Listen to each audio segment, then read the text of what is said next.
You want to say anything to anybody? Hello. Hello.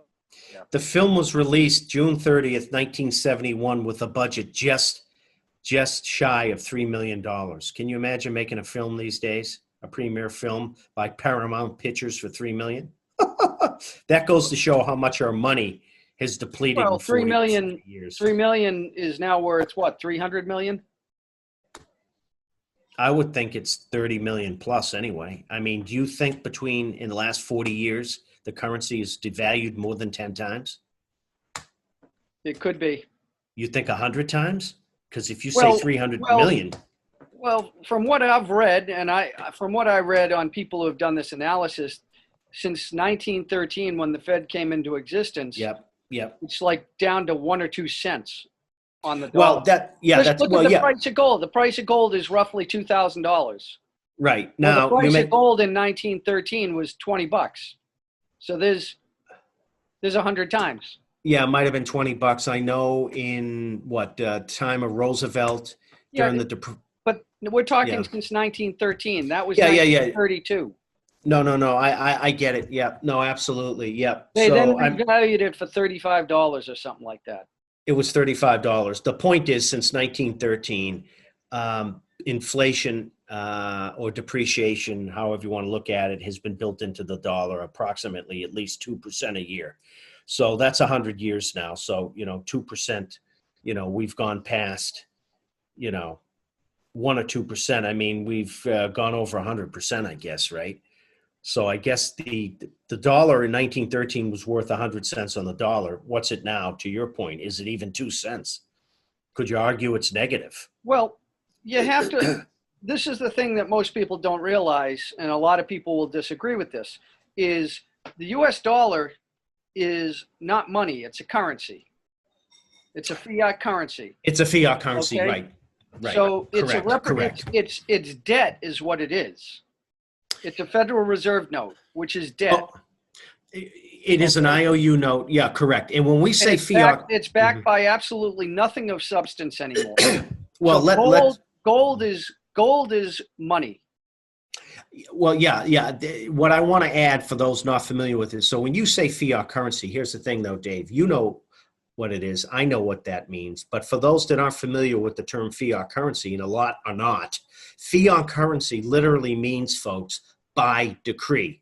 So what that means is a government that prints money, which is made of paper, prints this money by decree, and essentially, to Dave's point, by decree means that since it's not backed by anything, the only thing essentially it's backed by is trust and faith, good faith.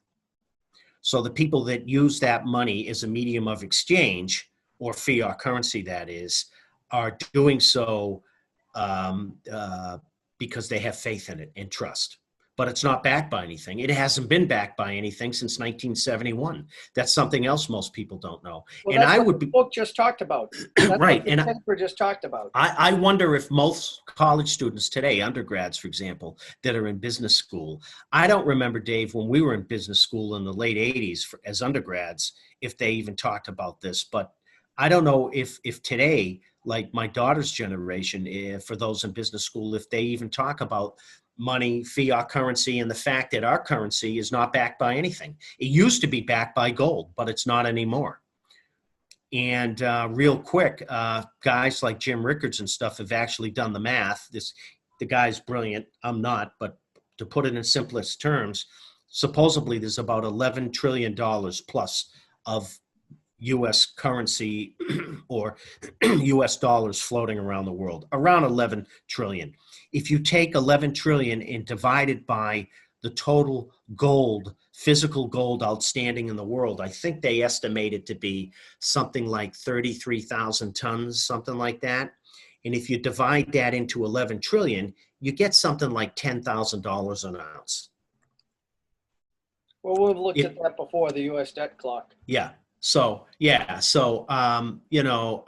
what does that say? If gold's at 2,000, folks, but mathematically, if it were backed again, currency were backed by gold should be at about 10,000. So I'm not saying anything. I'm not inferring anything, but why is it at 2 instead of 10? So I'll leave it at that. We diatribe too much. But all these things pop into our head when we read this paper. I think we killed that one pretty well. Killed that horse. Beat that dead Well, horse. it's one simple way to compare how many US dollars it takes to buy an ounce of gold. That's Yeah. one way to compare. So it used to cost Yeah. $20. You used to be able to walk into a bank, Yes. slap down the $20 piece of paper, and say, get give me an gold. ounce of gold. Give me my gold. Ounce of Try, gold. try that today. Really? You'd be laughed out of the bank. Yeah. Or where would you even go to do that? You're not going to go to Bank of America or something, or your local bank, are you? A small Well- regional bank. Hey, yeah, give me my gold. Here's $2,000. Well, back then it actually was gold. That piece No, of paper, that piece of paper was an IOU for an ounce of gold. Today it's Dude, not. no, you and I know this because we went to business school. We also study this stuff on our own for shits and giggles, which is kind of demented, but hey, that's what we do. Hence, we're talking about this. But I'll tell you right now, most people that even work in a bank today, like a typical 25, 30-year-old, again, not to beat on the millennials. My kids are millennials. I love them. I love millennials. But, you know, even working at a bank, they don't even know what you just said, I'll bet, Dave. They have no idea because they weren't taught it, I'll bet. They don't have any idea. So if you walked into the bank today and said, Well, hey, here's the rest of the world is the same thing. I've traveled to a lot of countries, and a lot of the people I talk to would much rather have US dollars than gold. A lot of them. In fact, in a lot of these foreign countries I go to, they have ATMs where you can get US dollars instead of their local currency. Well, no, absolutely, because right, and there's a lot of practicality to that, because let's face it, I mean, you can buy more stuff, you know, let's face it, from a practical standpoint, walking into anywhere in the world with the US dollar versus an ounce of gold. I mean, if I walk into Starbucks tomorrow, Dave, with, you know, a tenth of an ounce of gold to pay for my coffee, they're going to be like, what's this, dude? This isn't money. What's this shiny thing? Dude, if you walked in with a tenth of an ounce of gold, I'd gladly... I would gladly take that over a Hershey bar or a Starbucks coffee.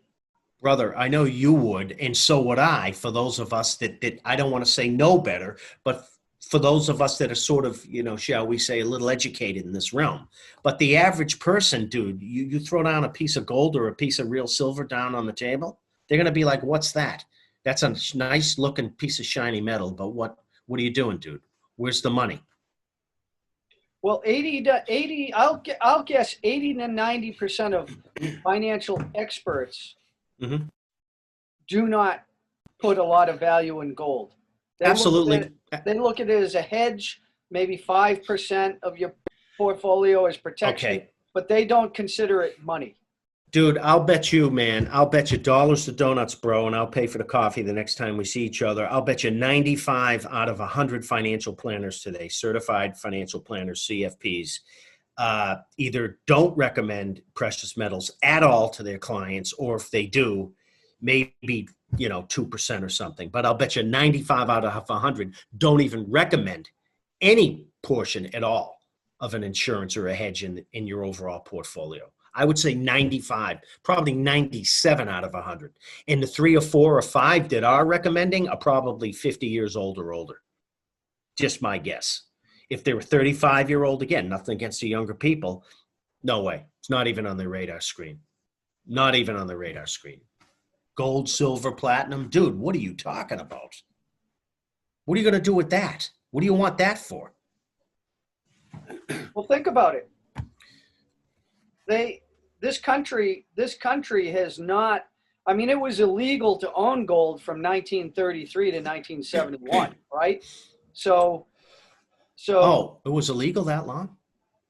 Oh, I thought it was just during the time when Roosevelt was in office and stuff. no, it was illegal up to 1971. Okay, bro. All right. Okay. All right. It's either 71 or 72. All right. See, you learn something new every day. You don't know everything. Yeah. I don't. So think about it. How many generations is that? 1 or 2 generations? They had no need for it.